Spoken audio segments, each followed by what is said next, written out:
Welcome on in, everybody, to the first ever episode of the Weekly Walkoff podcast. We are excited to be here on behalf of myself, Eric Anderberg, Nate, and Greg, who will be with us next week. Really excited to have this show for the baseball community out there. We're going to be talking everything from the past week of baseball to the upcoming slate. We'll do DFS rosters, fantasy baseball. Of course, we'll talk candy and Sorare. And it's a place for everybody to come together and enjoy a live stream chat. If you're in here already, thank you for being one of the first. I want to shout out James, Norman. We're excited to get this thing going today. What we'll be doing is we'll be recapping the World Baseball Classic's first week. We'll jump into the second week, a lot of stuff to be excited about, and then we'll take a look at some Major League Baseball stuff running up into the season this week. We got a tier maker to do together. We got take a look at the opening day schedule, the Sunday night baseball schedules, which runs right after this show, some of the odds going into the season. So welcome on in, everybody. Nate, welcome in, co-host of the show, coming from Boston. I'm here in LA. Good to be here. Appreciate you having me on. Looking forward to getting this started. Like you said, kind of a little test run here, talk about what's going on. We don't have the regular season yet, but still plenty of baseball to be excited about, and happy to be here. Amazing, man. Yeah, it's been a fun week of World Baseball Classic so far, man. I know we've been going back and forth about it just a little bit on the text. James, great idea for a podcast. Everyone, feel free to jump into the chat too. We want this to be a community-driven show for sure. I know there's already some chatter going on in the Discord about some Sorare guys that people want to pick up going into the season, and we will definitely do a live market segment on candy and Sorare later on in the show. But again, recapping the World Baseball Classic is kind of the plan first. How about we see, for everybody who's here, type it in. Who's your favorite team? I'll go first. Giants fan. I'll be switching up my hats, but I had to rock the Giants on day one. I'm a Sox fan, and I thought about wearing my Sox hat. Decided to go the more USA route with my baseballism hat for this first one. But yeah, I thought that I figured you're gonna have the Giants hat on. So you know what? I almost wore, and I'm not a Yankee fan by any means, but I almost wore my all blacked out Yankee hat. And just to make me mad. Just to make you mad. Yeah. I actually decided to go the other route because, I wanted to fly the Giant colors, but also didn't want to piss you off on the first show. So I appreciate it. I'm used to co-hosting with a Giants fan. Shout out to FD. Oh, amazing. FD is a Giants fan. Let's go. He is. Yep. I love that. All right. Let's pull up the screen here then, guys. If you don't mind, I think we'll go into the World Baseball Classic. Might as well get this thing jumped off. If anybody's been watching them in the chats, let us know. There's been a lot of fun action. We were actually just talking back screen about, the Dominican game yesterday and how good Luis Garcia looked, how he, 95 miles per hour fanned your guy Devers over there. A lot of action in that game. I'll add this to the screen right here, but basically the standings are as follows. We have Cuba already clinching Pool A with a 2-2 record. Italy taking second place. Pool play is completely wrapped up in Pool A. Should be very shortly here in Pool B also. So the first quarterfinal game is actually set. Italy drinking espresso in the dugout, playing up against Japan. And then Cuba will be either Australia, Korea, or Czech Republic. Anything jump out on the board for you, Nate? Well, I'm excited to see Australia 2-1 there. I studied abroad in Australia in college, and when I was there, they had kind of just started their major league, their league, like their professional baseball league. I think there were 6 teams at the time, and yeah, I played in a men's league, and there was just this real cool, dedicated community of people that loved baseball, but it wasn't super prevalent. And that was about 10 years ago. So cool to see them competing and, hopefully advancing. I'm pulling for them. There we go. We're looking at the Aussies to make it out of Pool B. It's going to be tough with Ha-Sung Kim going in for Korea. And it looked like he had a pretty good game last game with a couple home runs. I did see that. So That's exciting. Australia Men's Baseball League, huh? That's one of the cool things, honestly, I think about the World Baseball Classic is you get to see how baseball is kind of evolving through the country. I'll pull that off screen and we'll go back into it in a little bit. But I thought that was really cool about Great Britain, learning about their history of baseball. They got off to a good start yesterday. It's cool seeing players in the MLB represent other countries. I was pulling up Vance the other day and saw that he was an older guy. He had some MLB experience. He's I think he was a Cal State Long Beach dirtbag. He shut down the roster, the USA roster, the first time through. Yeah, I was hurting for him because that ump was making him work for every inch. I mean, such a odd stacked against you moment, and obviously they're just trying to get through those first couple of innings with an MLB starter, a former MLB starter, and he was just getting pinched. But yeah, to your point, he did a real nice job through those first couple innings.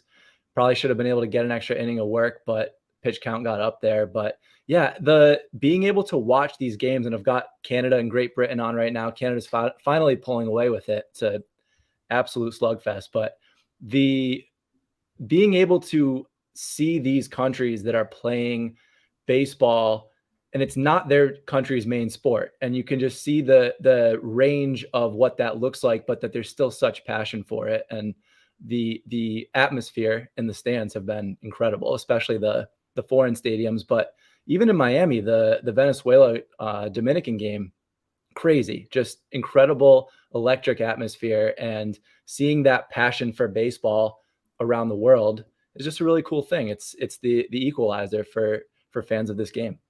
It's insane. We always talk about kind of the World Cup of soccer bringing, soccer more prevalent in the U.S. And I think we're starting to kind of see that on the soccer stage, right? But it's really cool to see what this can do for baseball. I mean, it's only the 5th World Baseball Classic, right? So we're in the early stages of this. And, you're right. The atmosphere is absolutely electric, man. We were talking about Miami, how it was yesterday. Just insane. People, I mean, they talk about just the baseball culture in other countries. Every single fly ball that gets hit, they pimp it, even if it's not a home run, right? You saw the guy, the Nespresso in the dugout, the guy on Great Britain just torching on the base paths and sipping the tea. That was pretty awesome to see, man. So did you see what happened with the Ohtani home run ball? Got passed around. This would never happen in the United States, but the Japanese fans in the outfield. So a fan caught his home run ball early this morning, and then it got passed around the stands for everybody to take a picture of it and share in this moment. And then it eventually was returned back to the rightful owner. Just insane. Like, just a completely different culture than you would ever see here. Somebody unfortunately would run off with that ball in the US, but different culture. And it was really cool clip to see on social. That's incredible, man. Yeah, a ton of cool stuff like that coming out. I did peep a little bit of that, which I thought was just amazing, man. Yeah, and we'll see. Japan's just looking strong at 4-0. Ohtani, has he been on the mound yet? You know what? I haven't watched Japan yet. I thought that he pitched an inning or two in relief. Don't quote me on that. I know he's been logging more ABs than innings pitched, but I think he did have one outing. You'd have to double check that though. Let's take a look at that. I mean, we have the bracket up right here, guys. We're going to go into this and everything like that too. But we can take a look at pitching too and see if Shohei was in there or not. Let me see here.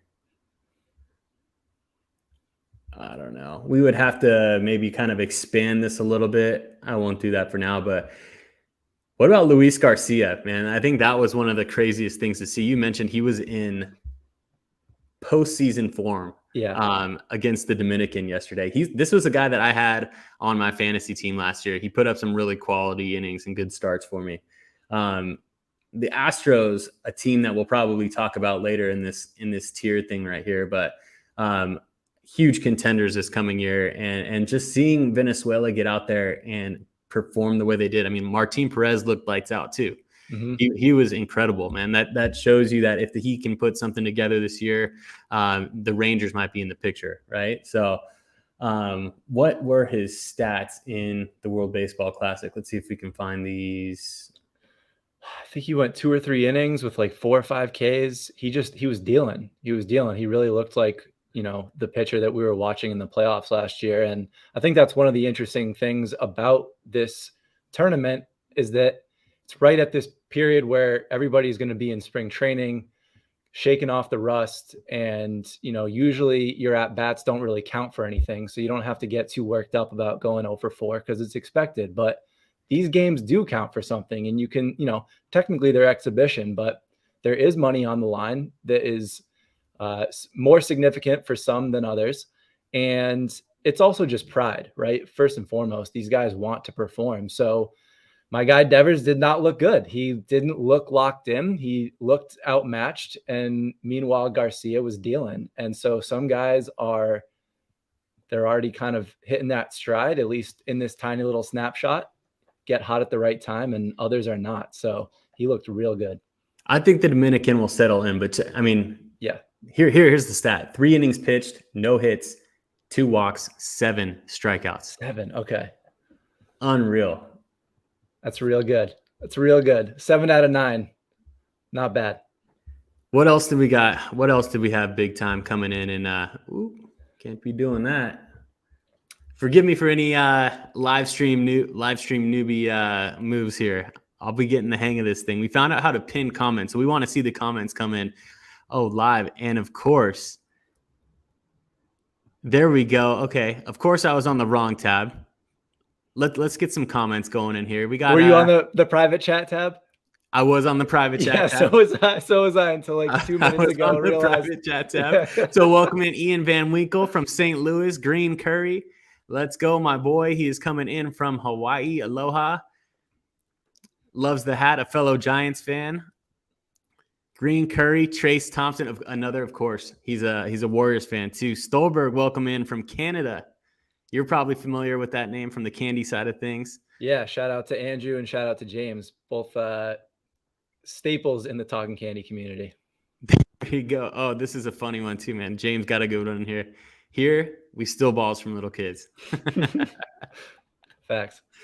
That's funny. That reminds me of a memory. I got trampled at a Stanford baseball game as a kid going after a foul ball. I don't think the guy saw me, but I think I surprised him and just got jumped on for a ball because I surprised the guy. Let me see. Ian, welcome in. When he was in Myers, I know someone homered off Garcia. Interesting. Nice. Very cool. Very cool. All right. I'm going to hide this one. I love these chats. Okay. Now I'm on the right tab.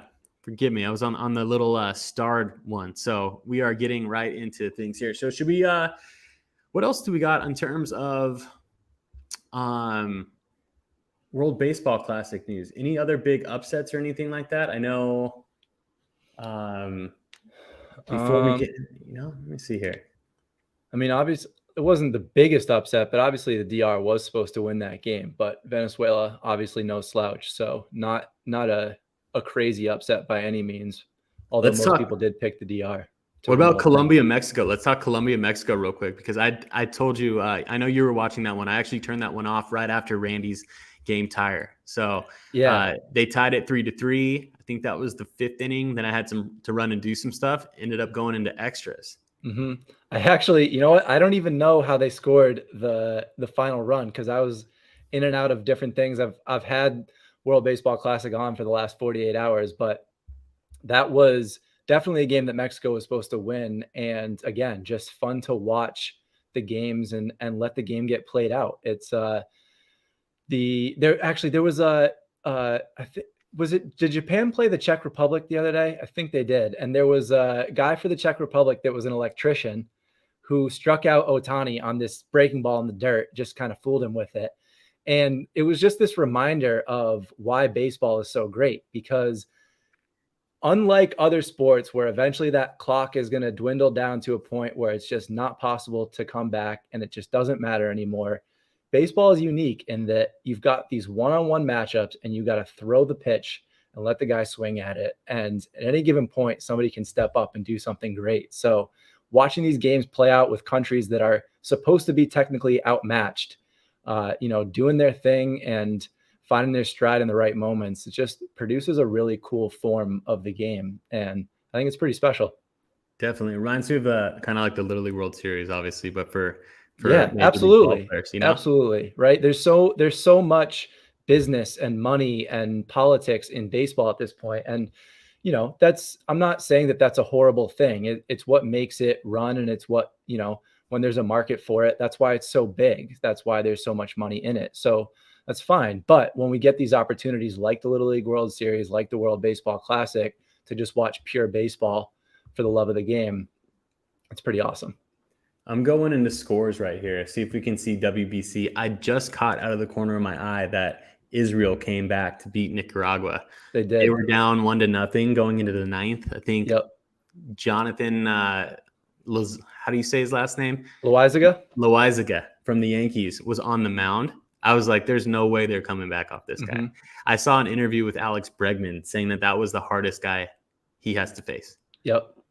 Did you see that one? Yeah, I saw that interview. I had the game on in the background. I heard them stage the comeback. I was doing some other research, but yeah, that was another one where it just shouldn't have happened. I mean, the start of the Canada Great Britain game, Canada had what's his name from Cleveland pitching, should have been able to run through Great Britain for however many innings, and they knocked him out of the game. So just a lot of the storylines that you think should be just going exactly according to plan, a lot of scripts getting flipped. That's crazy. I don't know if any of you. So for Quantrill, me, Cal Quantrill. I got 2:00 in the morning games, 3:00 in the morning games, the Asian continent games, right? So for those of you out there who want a quick clip, just like a pro tip for me, they do these highlight things on the MLB's YouTube channel or Fox Sports YouTube channel, where they just do basically like a 9 to 12 minute like recap of all the highlights of the game. That's how I caught up on the Japan games this past week. I turned those things on, turned them on like 1.5 or 2 times speed, and was just kind of like jamming through highlights, watching Robo Baseball for I'm gonna have to do that. It's good. It's good for a couple minutes. So let's take a look maybe into the next upcoming week of the World Baseball Classic. One of the things that is exciting. Oh, I didn't have this up. My bad. So these things right here. One of the things that was exciting to me is that the final game coming up on Wednesday, I believe, is going to be Puerto Rico versus Dominican. That is going to be like a big time game, depending on what goes on this afternoon against Venezuela and Puerto Rico. I'm assuming that game is going to hold a ton of weight. So it's going to be a nice way to cap off pool play for the WBC, and that one's in Miami. So I'm sure that it's going to be electric. Definitely. Yeah, it's going to be a good way to round things out. Other highlights, I think we've already had some people clinch. We had, did we go over this already? Or was yeah, we went over this. Cuba and Italy clinched. Yep. And then Japan. There we go. So that's about wraps it up. The next podcast that we have will be next Sunday, the 19th. That will be leading right up into the first semifinal. The next day will be the second semifinal. And then the day after that, we'll get the World Baseball Classic final. So we got one more leading into the meaty part of the World Baseball Classic, and then one more before opening day. A lot of stuff to get going. I guess before we jump into the MLB stuff here, we could take a look at the MLB homepage. We can do like the MLB schedule for opening day. I definitely want to go over. What are some of the headlines that you're most excited for this upcoming year? I'm going to put you on the spot just off the top of your head. I know like one of them for me is going to be, like Julio Rodriguez, J-Rod sophomore season coming in. It's going to be cool to see how he bounces back after that rookie campaign. To me, it's all of the new rule changes, right? I'm so intrigued to see what we have for an average length of game, especially in this first month, because it's obviously a very polarizing subject, and there's a lot of people that hate it. There's a lot of people that love it. I, for one, I try not to have I don't have a personal opinion on it. Do I wish that the old form of baseball could take 2 hours and 40 minutes to play out? Yeah, I do. I like how baseball was. I don't I don't want the changes just for the sake of changes, but I love this sport. I love this game. And I think that they're changes for the better in terms of the health of baseball, the health of the MLB. And if we're going to compete with leagues like the NBA and the NFL that get it so right, we can't be having 3-hour and 20-minute regular season games that are going 15 innings, or you just can't have it. So to me, that is the storyline of this season. It's so unique. It's a league that is just plagued by tradition, I'll say. And I think that if we can get an average MLB game down to 2.5 hours, that would be really, really good for baseball. And we'll get used to the rule changes. I think that, to me, that's what I'm most looking forward to watching closely.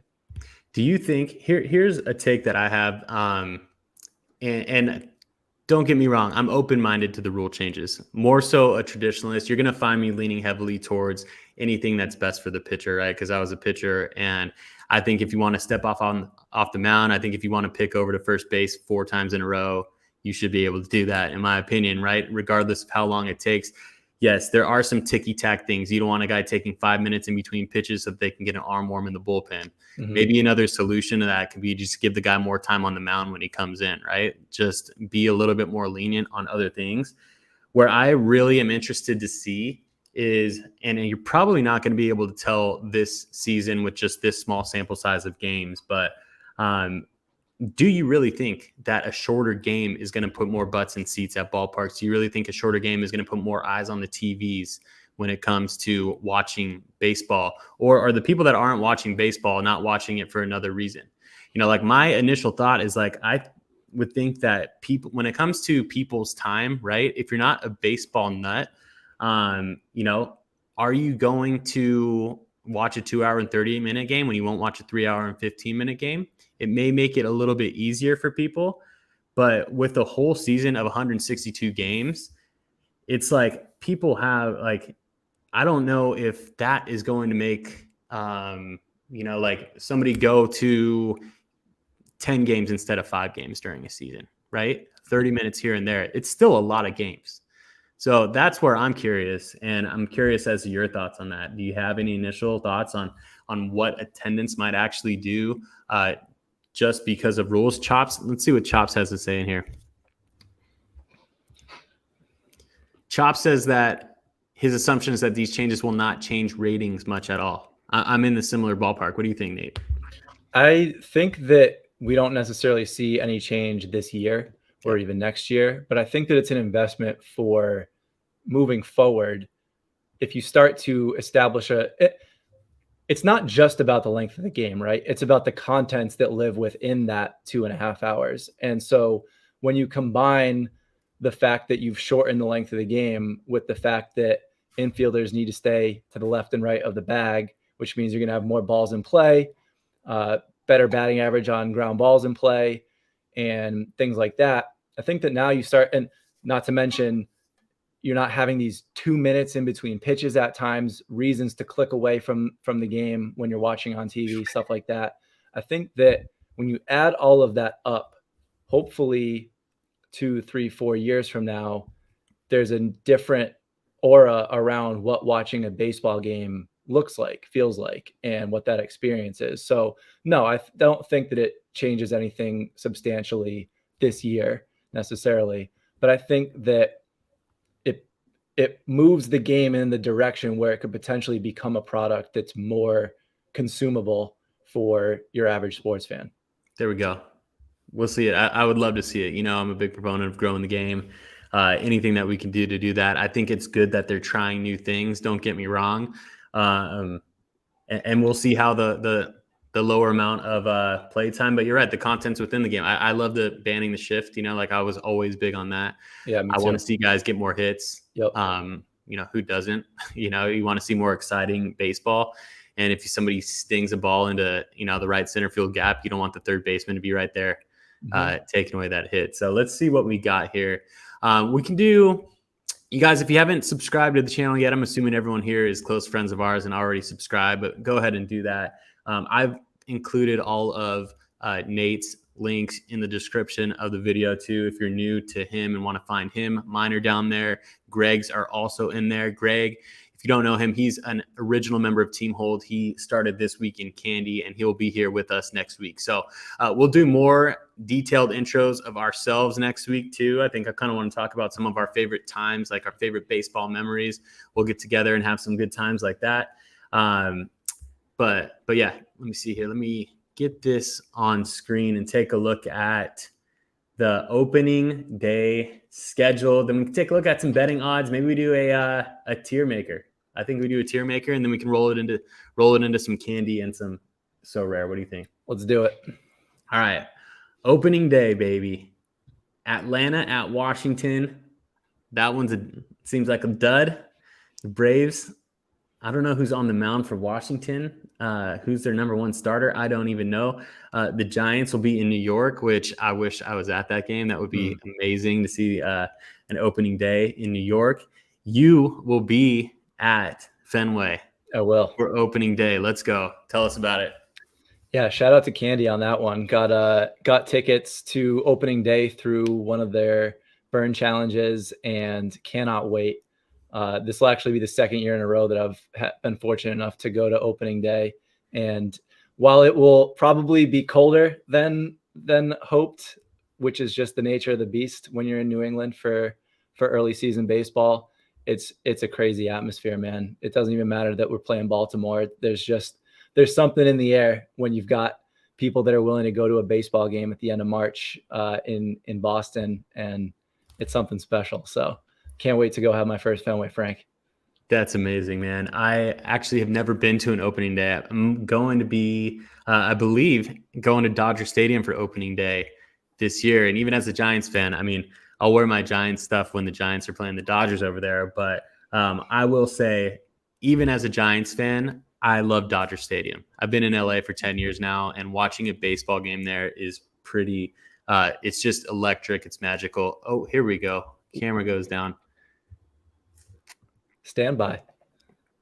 There we go. There he is. We got the backup. The hardware malfunction, but the quick pivot. So yeah, should be at Dodger Stadium for opening day. And yeah, it's just a crazy cool atmosphere to watch baseball. The third oldest ballpark in all of baseball to Wrigley and Fenway, the largest in all of the MLB. It gets rocking out there. They've done a ton of cool renovations and stuff like that. Let me see what Chops got a comment in here. We're showing all the comments today. Let's see what we got. My thoughts for shift ban was short-sighted. Yes, batters today are having a tough time beating the shift, but young kids today have probably been working on being a well-rounded hitter. Yeah, interesting. So, I mean, there's definitely different. Soul Bro, welcome in.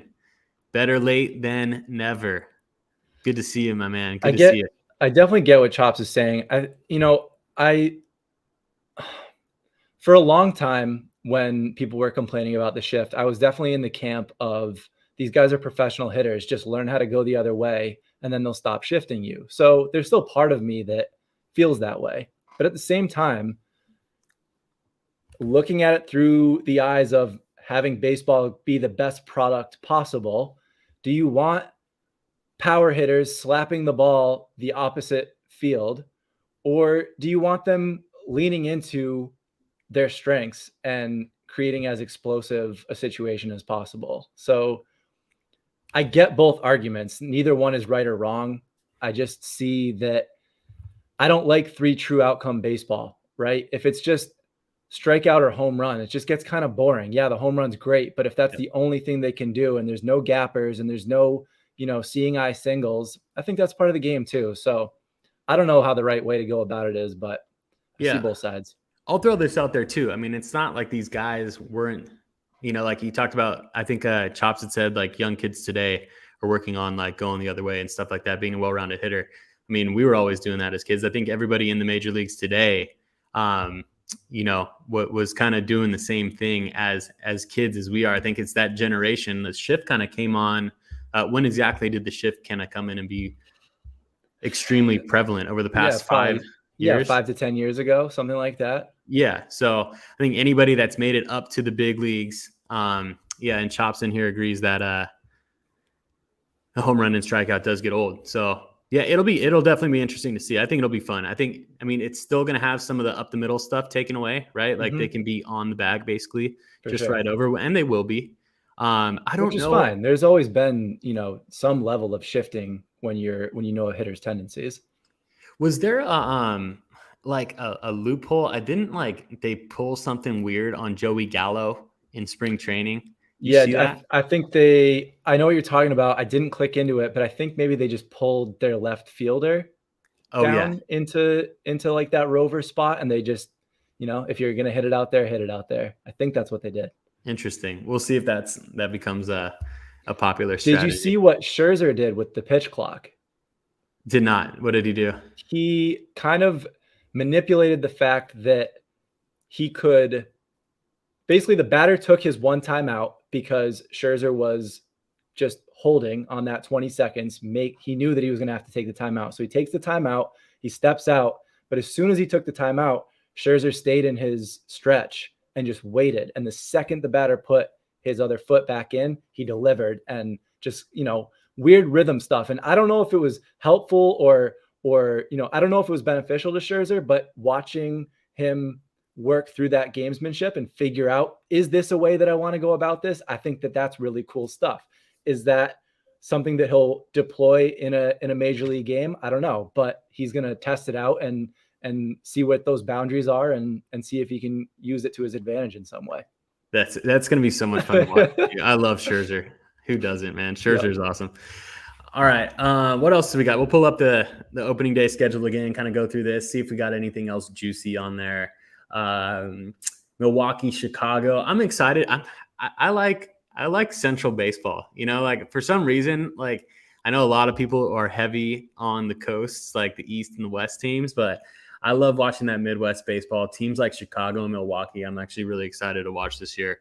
I think those divisions are going to be fun. I'm a big I was pulling for the Guardians pretty hard last year when it came to kind of the postseason. And I just really like a lot of the guys that are on their squad, That Mets Miami game looks like that should be a good one. You'll have Alcantara there. I think the Toronto St. Louis, that should be a good game. What else? People are already starting to announce their opening day matchups. Hunter Green is on the hill for Cincinnati. That's interesting. Excited to watch him play this year. Cleveland, Seattle, that'll be a good one. Cleveland at Seattle, home of the All-Star game this year. The Angels, A's. Chicago, Houston, a little Jose Abreu reunion right there. That'll be cool. Colorado, San Diego, Cincinnati, Pitt, Minnesota, KC. KC is going to be interesting. I mean, we'll see how their pitching holds up. Is there a game Wednesday? Is there a night game Wednesday night, the night before, or is Thursday the true opening day? I believe Thursday is the true opening day. I could be wrong on that. Let me see. Okay. Thursday is the true opening day. Cool. And then Sunday, like Sunday, I want to get into some of the Sunday games too. We're fired up for Sunday games because that leads right up after our show. Like part of the reason of this show is because you had mentioned yourself that like when it comes to fantasy baseball, which we'll be covering too, I think we'll do a weekly fantasy baseball segment. Maybe do a draft special, do a little bit of a draft teaser going into like the next couple weeks when drafts start to get going. That's the Monday night football of the baseball season. So Sunday night baseball is going to be great. And if any of you have not played fantasy baseball recently, last year was my first year playing since like high school, and it was an absolute blast. I did a 10-man league, 5x5 categories, head to head. And it was just so much fun, man. The strategy that goes into baseball, I think is even a lot more so than a basketball or fantasy football. In my opinion. Yeah. So it's a lot less about the draft, more so about who you can get out there and get your accounting stats. Definitely. Yeah. I mean, I'm a huge fantasy player, football and baseball. Really excited to dive into Sorare this year. I played a couple of the common contests last year, and I think I've got like 20 of those common cards, but starting to understand the market a little bit. I've picked up my first few limited cards this week, have thrown some offers out there and had some accepted. So really excited to test the waters on that side of things and track the ROI of it. I'm putting together what I think is a competitive but still looking for those budget options within different tiers. But yeah, I've been playing fantasy since, I think I said to you the other day, since before you could get live stats. Like, you had to wait till the next morning and check it out. So, and then at a certain point you could pay like $5 and Yahoo would do the live stats for you. So that was back in like elementary school, legitimately, probably 20 years ago. So that's, my one of my favorite baseball players growing up was because he was like a fantasy baseball player of mine. But I just remember Jose Reyes being my stud. The first year that I played fantasy baseball was his massive year, and just having a guy like that on your team, man, it can make a whole season a lot of fun. So I mean, you get your guys, and then that just gets you so much more invested in watching these games, turning on the game on Saturday morning. I'm going to be getting the extra innings this year, so I'm going to be dialed in. You got that? I've got the MLB TV subscription, have had it pretty much every year. So I tap in that way and watch a whole lot of baseball. Nice. Yeah, MLB TV was a YouTube TV thing last year, and it is not this year. So let's get to comments. We'll get back into this year. And again, we'll do a little So Rare section later on at the end too, but it's cool that you're kind of coming into it, Nate. It was similar to you last year. It was just so new last year that the gameplay wasn't really ready for the common, like for the people getting into it. I think they got a lot of progress going in. They're working on a lot of things right now that are going to be really exciting for the upcoming season. But I really more so started getting prepared and really rolling up the sleeves on MLB when NBA really started crushing their gameplay. And it's been a hell of a fun season on the NBA side of things. So I'm assuming that baseball is going to be right up there. Let me see what Soulbro one's got to say. Banning shift. Soulbro is a Dodger fan. I know that. Correct me if I'm wrong, but I'm pretty sure he is. Banning shift will encourage teams to have more athletic defenders at the cost of the bat. Yep. Yeah, definitely. For sure. Yeah. Yeah. And that's a great point, is that it's not only going to lead to more hitting, but it's going to lead to more impressive defensive plays. Yep. Yeah. And it's a nice balance there too, because, last year was the first year of the universal DH too. So you got that coming in, and you got the banning of the shift, right? So you're going to need to find out how to balance those two things for sure. Let me see here. There we go. Yep. Baseball fan in general, definitely a Dodger fan.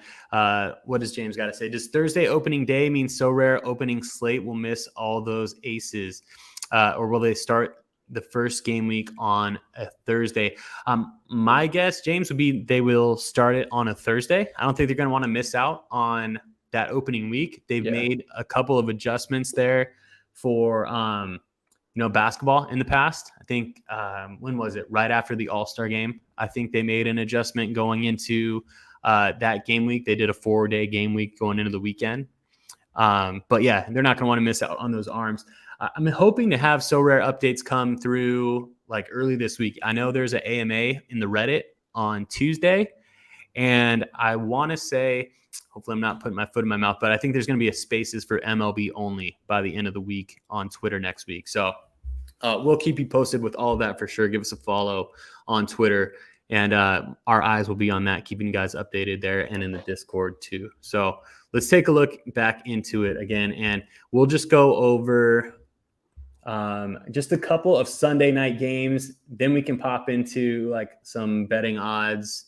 What time do we got here? Got about 20 minutes to go. All right, 20 minutes to go.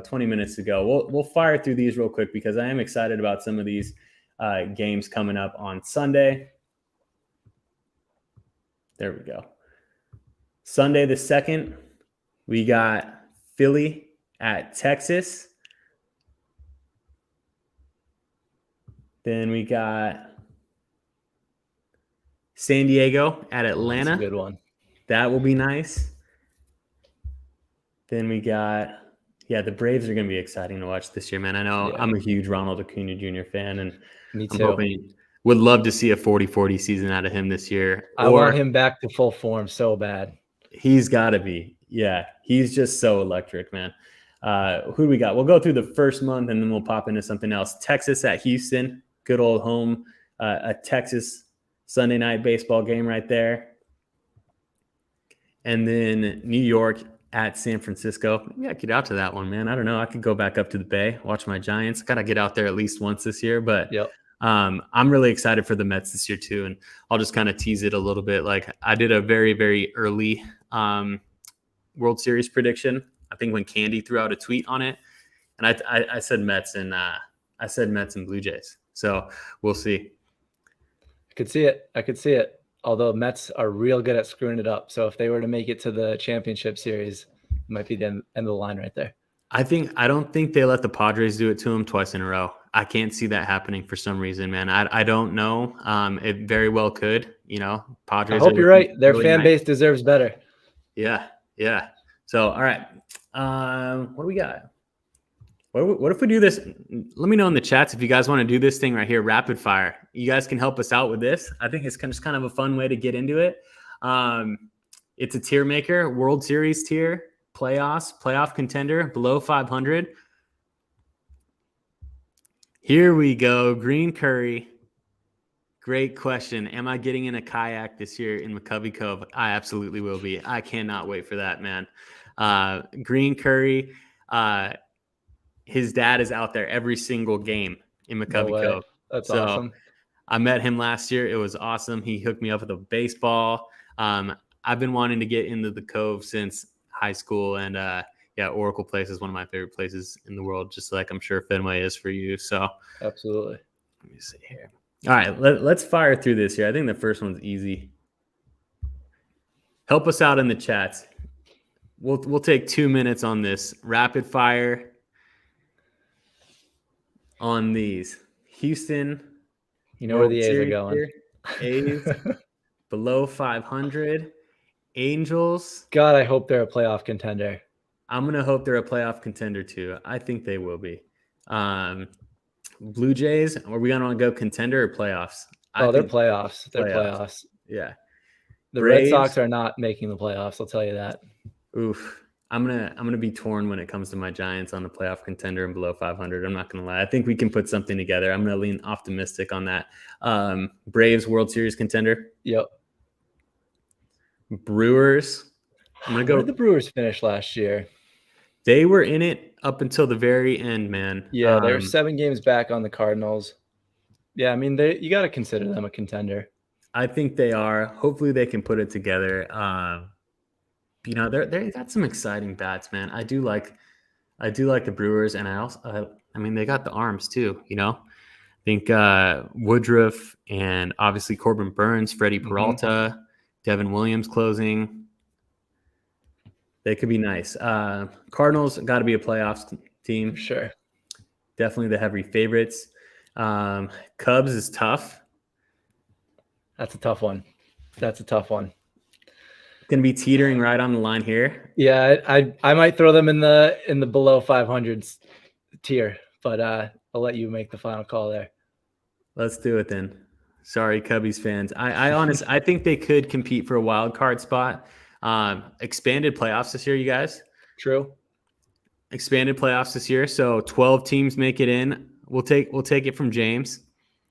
Last row Cubs. I'm with you, Jim. Soul Bro.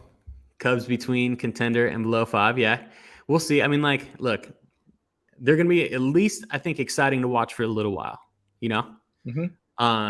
I think they'll play some good baseball. This one here is interesting. What is this? Oh, Hilton. Book your stays at Hilton. All right. The Diamondbacks. Yeah, they're a close one. Finished below 500 last year. I don't know. That's a tough one. Probably the easy call would be below 500 again.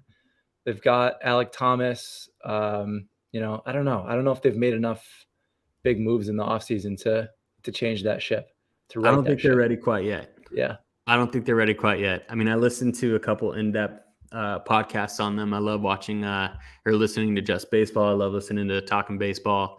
And the sense that I get is that they're not quite ready yet. I mean, I'm excited to watch Corbin Carroll play. Thomas too, for sure. Got rid of Varsho. They got a couple arms, Gallen. But yeah, I don't think they're going to quite compete in the NL West. Dodgers. I mean, At least playoffs, right? They're always a World Series contender. I'm going to put them up at the top. I would. Yeah, I'm going to put them up at the top. World Series contender. They're that kind of team. I'm going Giants in playoff contender. Go for it. Throw it in there. I just have to. I will not be doing that with the Red Sox. We can just, the Red Sox. The Red Sox stink, but not as bad as their management. The Red Sox are tough, man. It's a frustrating case, Very. I feel for you, for sure. I mean, like, they got a lot of exciting stuff coming up. Their arms, like, you would hope that they get some good pitching, I think we'll see how Sale does, but, like, I don't know, man. Signed names that were good 5 years ago for starting pitchers. I don't know what we're doing. I don't know why I pay $12 for a beer. I don't know what that goes towards, but it's clearly not the lineup. So I'll leave that at that. It's maintaining that historic sanctuary out there in brutal. What's the neighborhood? Right there in Fenway. Cleveland. Playoffs. Yeah. I love the Guardians, man. I like how they play baseball. I think we've lost a lot of good players from the Red Sox over the last 10 years, but there are few losses that have hurt more than Tito Francona. I mean, that guy is – I'm jealous. I'm jealous that Cleveland got him. Always liked him. I still like him. One of the reasons I was so big on them last year. Let's see here. Seattle, playoff team? Yeah, I think so. I hope so. They were a great story last year. The fan base deserves it. Obviously, it's a playoff contender at least, but hopefully they up the ante this year. I would think playoff team too. I think their rotation is too good. I think they're, they just got too much firepower over there. Marlins, below. Yeah, probably. Fun to watch. Fun team to watch. Hate to say it. Yep. Sandy over there. They got Cueto now. Jazz will be out in center. We'll see what they can put together. Mets. World Series or bust. Okay. Uncle Steve. Okay. Bring it home. This one's pretty easy. Yep. Garbage. This one, I'd honestly put money on Baltimore ahead of Boston as a playoff contender. They could do it. They've got a lot of young talent. I don't know. I liked watching them last year. We'll see what they can do in terms of like their starting rotation being a little weak. I mean, like they got the bats, that's for sure. I mean, like Adley, Solbro says playoff contender. He hopes that Seattle's a World Series contender. O's playoff contender. I'm going to agree. Yeah, playoff contender there. Yeah, they got Gunnar. Gunnar is so good, man. Put San Diego in playoffs for sure. Playoffs. I don't know if you could put them in World Series yet. They've got more to prove for me, but certainly a playoff team. I like them in the playoffs. I'm not as confident in the rotation. Yeah. Philly playoffs. Yep. I don't think they're World Series quite yet either. Yep. Probably not. We'll see. Obviously, any of these teams in the playoff tier could get that high, but not who I would pick preseason. For sure. Pirates. Free Brian. Free Brian Reynolds. Free Brian Reynolds. God, I bought so much of his 2021 candy icon. Stacked him. Didn't pan out. Yeah. He's just trapped. He's trapped. He is. O'Neal Cruz is fun to watch. I was actually looking at season-long playoff lines today. And O'Neal Cruz is like I think 1.5 for full season multi-home run games. I'm really? Like, give me the over on that. Yeah. Like, love that prop. Free Ke'Bryan Hayes. Ke'Bryan Hayes ain't that good though. I mean, I don't know, man. Nasty defender. Like, he's got to prove something. But... Yeah. We can agree there. But yeah, we'll see. And they have some really good prospects too. Who knows what they'll do with them? But Texas, tough one. Probably below 500 again. You think below 500 for Texas? Well, actually, they just added. I'm forgetting they just added DeGrom, right? Yeah. Yeah. So okay, playoff contender. Yeah, they got DeGrom. Yep. I mean, Seager. They got some guys on that team. They added Andrew Heaney too. Mhm. He's going to be their 5th guy from LA. Agree, Soul Bro. Still super young. He is super young, but we'll see how he does. I'm hoping he bounces back this season. This is a team that I'm really, really excited to watch this year. Yeah. The Tampa Bay Rays. Glasnow's out for a little bit. Don't know how long. I think they're more so of a playoff contender. I agree. But man, the NL or the AL East is AL East is crazy. You could have the entire AL East finish above 500. You could. Yeah. Like it's just that good. It is. Boston, how's Turner doing?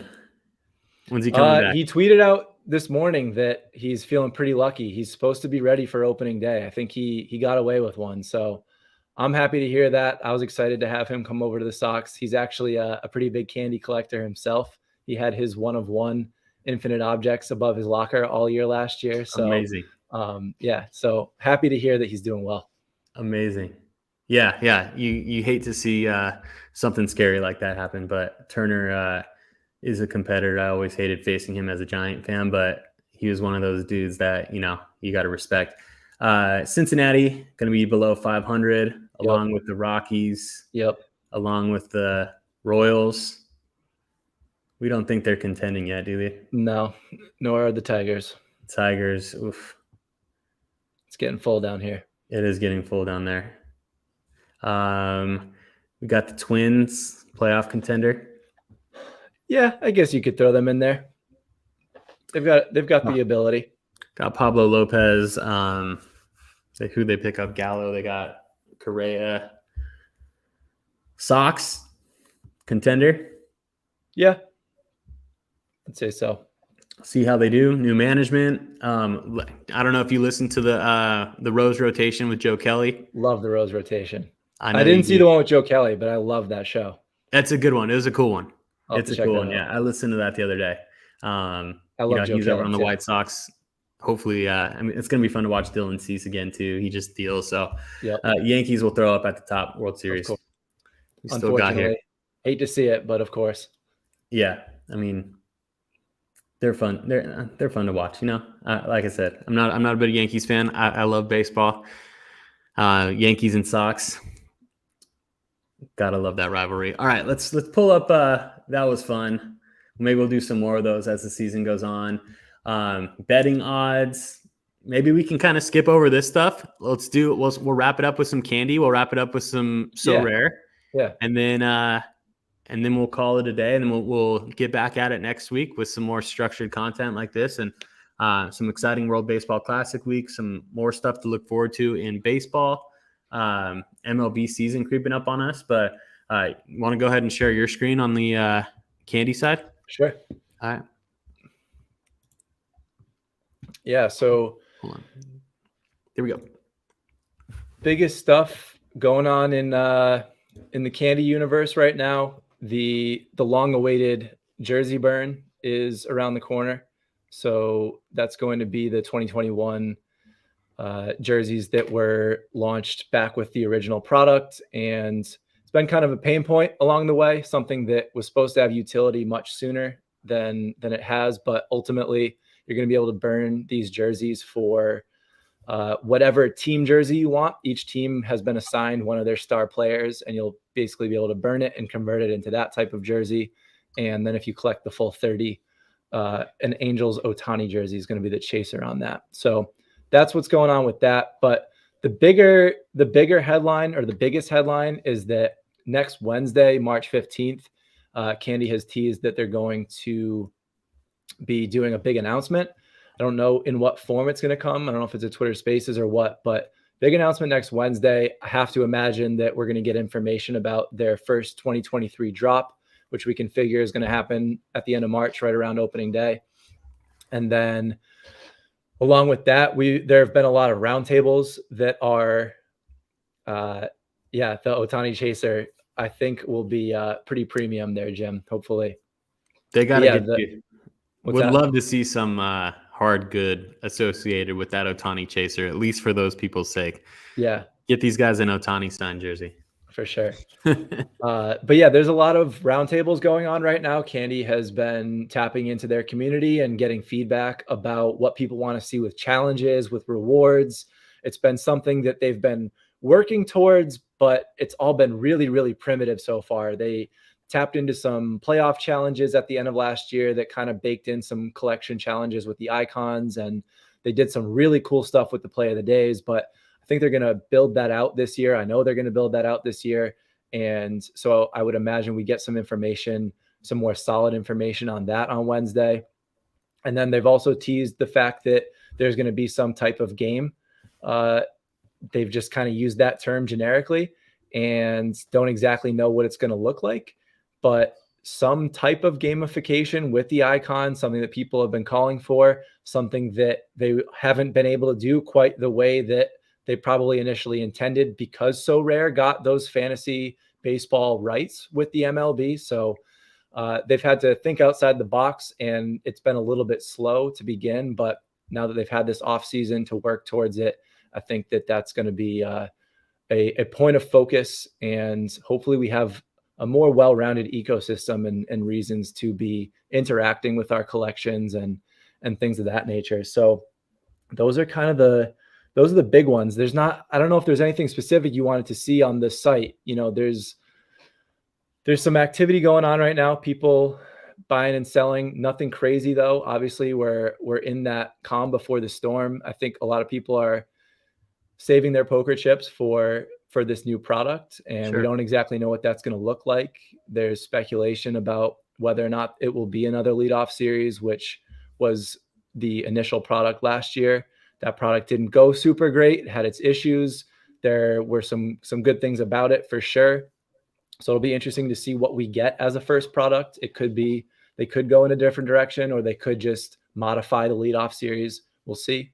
But yeah, you know, we'll have a lot more information to talk about next Sunday once we get that information and we see what Candy has planned for 2023. But I think what a lot of people are hoping to see is that they focus on the community that they do have, which is small but mighty, and kind of focus on that, mint to that amount, create that demand again, create that excitement again, have getting packs be a win and not just an easy thing to get that everybody can get. So hopefully they go back to their 2021 roots in terms of those drops. And I think that they could see some success in 2023. So did you have any, I don't know if you had anything specific that you were curious about. Yeah, for sure. It's definitely going to be an exciting week. I am excited about it. One of the cool things that I think, you know, just kind of listening to you go over like what's up in terms of Candy, like what's to come, right? Mm-hmm. It's still they're upcoming on their third season, right? Basically like their second season though, because they started, you know, 2021 MLB playoffs, right? And, you know, like one of the things that we saw last year, right? That which, you know, I don't think we will see this year is obviously like the Titans, right? So like that was a solution to, you know, very high mint counts on their leadoff set that they kind of pivoted towards. And that was actually one of the things that I ended up enjoying most out of all of Candy last year. Like I love the Titan set, not only because, you know, some of these are debuts, right? But because the Titan, you know, I thought you could get your hands on the Titans for a relatively, you know, a good price point at a 100 mint. So I love that Titan set myself. You know, I even really kind of like that they're not going to do it again. I mean, correct me if I'm wrong, but I don't think they are. Yeah, I would say very least not for unlikely. It years. seemed like something that they were doing to fix the leadoff series, which to an extent it did. Yeah. I think they were nimble when it came to doing that. And yeah, they don't have an easy job on their hands. You know, it's tough to, you know, grow a community in this market, you know, a brand new digital collectible type of thing. But Candy is something that I've always thought has done a good job in their diligent and kind of like slower approach to it. They don't want to completely, you know, dive in too quickly. And that's something that I've always appreciated about Candy personally. So I'm really excited to see what they have ahead for this upcoming season. I know you and Greg and myself will have a lot to talk about when it comes to strategies later on. You know, we all have different strategies when it comes to Candy. Some of my strategy is, you know, based on my byproduct of my experience with NBA Top Shot. I know Greg's is also. Yours kind of comes from a brand new, fresh lens. So yeah, we'll talk about all of that and some of the stuff that I have in my collection versus some of the stuff that you have in your collection. But should be a really fun year. I mean, there's a lot of exciting players coming up this year too. I know they had a call-up challenge, a lot of cool guys in their uncut diamond set. I know that's a big thing that Andrew Stolberg's on after. He really loves the uncut diamonds, the prospect cards. I've talked to him about that. So if he's still on, shout out Andrew on that. Yeah. So I'm pumped. We'll definitely get into this as the season goes along. Maybe some targeted segments. If you guys want to hear anything particularly about this, make sure to let Nate or I know in the Discord. Like, we are always open here for options on how to kind of drive this live stream. We want to talk about what you guys want to talk about, and yeah, I think got a lot to talk about when it comes to candy coming up in this upcoming season. You know, even tons of news after this week too. So yeah, we should have a lot more to talk about next week, a lot more to speculate on and also have an opinion on. You know, we're in the calm before the storm right now, but in just a few days should be a lot of information. But yeah, I just quickly pulled up these brand new uncut diamonds that dropped a couple months ago. This is the hot product right now. And, you know, this is, to me, this is the product line within candy to really pay attention to, because this is the first Bowman equivalent. To anybody that's familiar with physical collecting, if you're coming over from physical, if you have an understanding of that market and how users, you know, perceive the value of cards, these uncut diamonds are that. They're that first Bowman. They're the first card. It's the youngest version of that player. It's the highest risk to invest in because these guys are all still in the minors, but with high risk comes high reward. So it's not for the faint of heart. These are long holds. These are not things that, you know, you're just going to see spike tomorrow, but there's a whole lot of people that enjoy prospecting within the collecting space. And these are that, and they're beautiful. We actually pulled one of these Jordan Walkers the other night on a Talking Candy break. We pulled the Serial 2. It was awesome. The guy that bought in to the break, I think he bought in for $18, and we hit the number 2 of these. And I mean, they're just really nicely designed for, you know, any issue that Candy has had with their supply. They have made up for it in the quality of the product that they put out. It just really is high quality stuff. So hope to see them right the ship this year and have a really successful 2023. Agreed. I love it. Jordan Walker has been on a tear. Did you filter those out? When you had those filtered out, were they from high price to low? Yeah. I just because the first 2 guys, obviously, Walker, I think Ellie Dela Cruz, Churio, and Volpe, I think were the guys up there. Yep, that sounds about right. I mean, so many exciting players in that deck, man.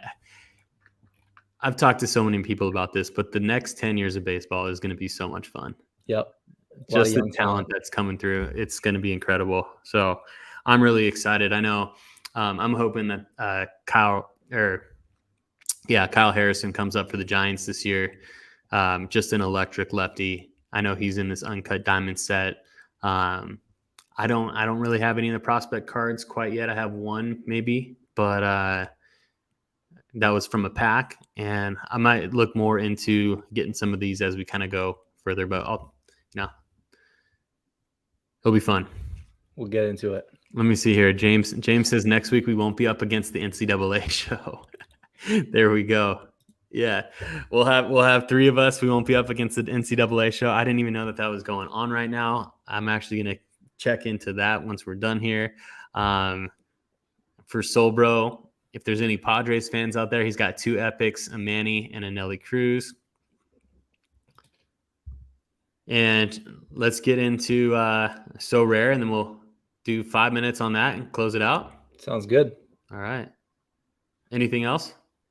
No, it's good. We'll have a lot more to talk about with Candy next week.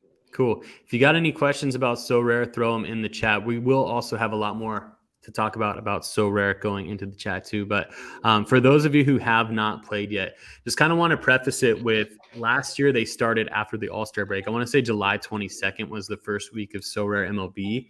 And based on what I saw last year, right, It was a fun product. Everybody who did play had a really fun time playing it.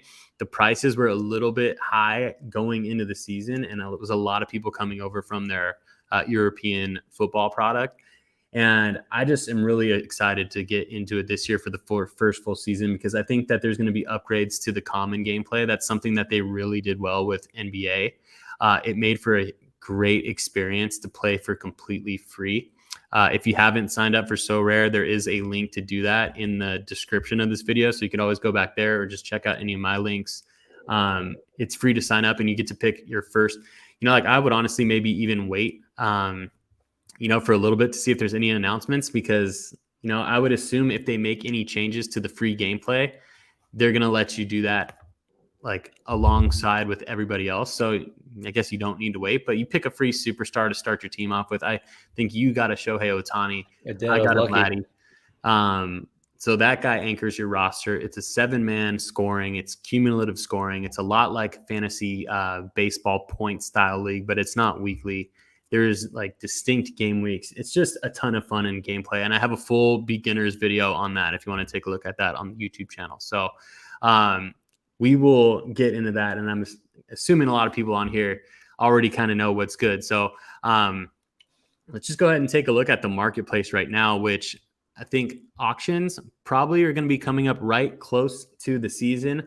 I want to go in and talk about some guys in my Discord. We're talking about, value closers. So we can take a look at some closers right here, relief pitchers,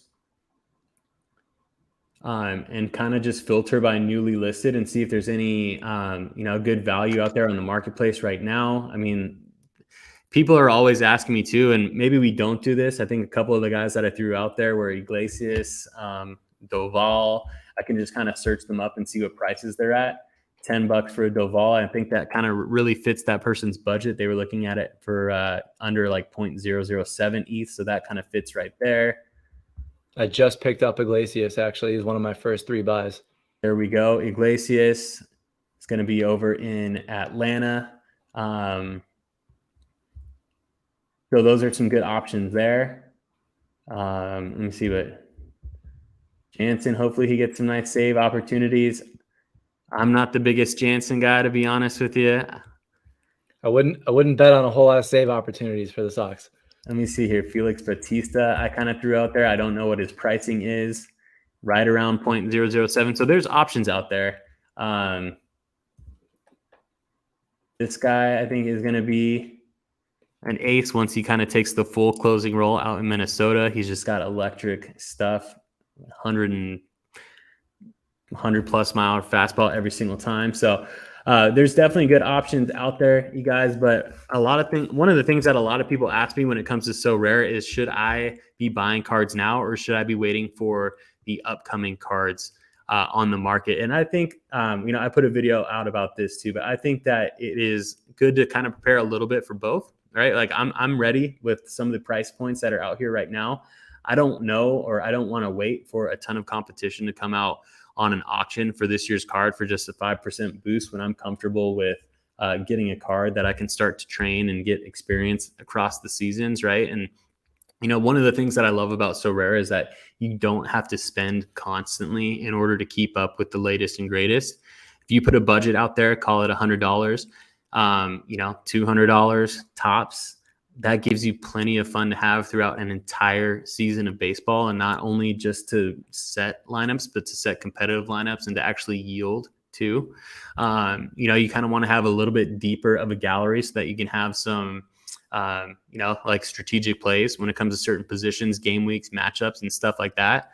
And we'll talk about that when it comes to just fantasy baseball in general, and then Sorare on the channel. But yeah, I'm comfortable with a couple of these guys right now. I'm still looking personally for one rare bat. And, if I go into the rares and, I pretty much have like a rare pro lineup built out or a rare all-star lineup built out. But if I go into my favorites and filter these, you can set your favorites. And I don't know. Oh, relief pitcher's still on there.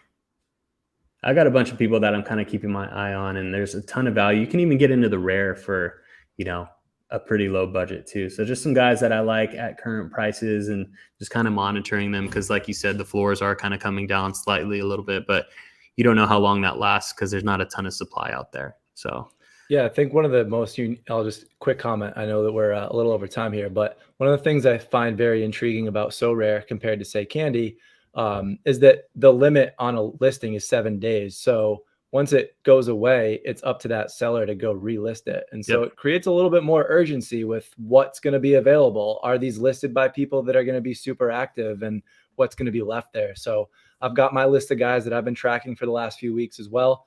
Pulled the trigger on a few of them, but yeah, it's a fun thing to watch and just starting to understand the ecosystem itself and what that all looks like. Definitely. It's kind of fun too. Like on that note, you can go to ending soon.